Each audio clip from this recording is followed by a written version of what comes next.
Bawal yan. Kung pwede sana, Ano yan, ma'am? Wala po kung sa Ma'am, may shade yan, ma'am, ha? Nakita natin, oh.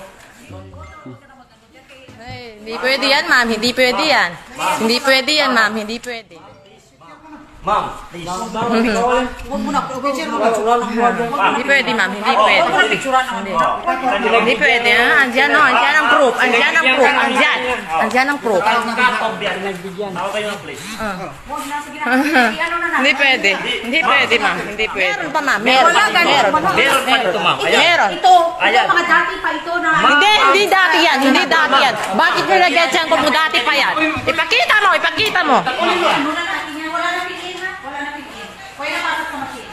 Labas na. Hindi po pwede, sir. Sir, hindi po pwede. Sir. Labas na. Okay, para walang...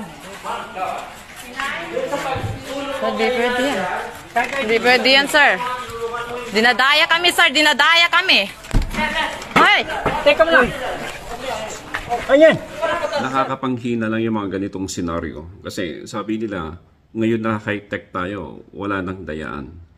Pero ito yung totoo, ang may hawak din naman ng mga makina, mga tao rin.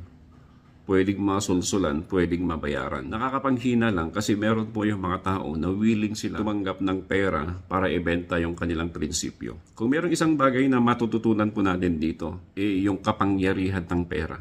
Ang pera ay kaya niyang baguhin ang tao. Tama naman po yung nakasulat, the love of money is the root of all evil. Wala namang masama sa pera mismo, pero yung pagmamahal sa pera, yun po ang nakakasira po sa atin. Hindi po ako exempted. Kahit sino po, pag minahal mo ang pera, masisira ka.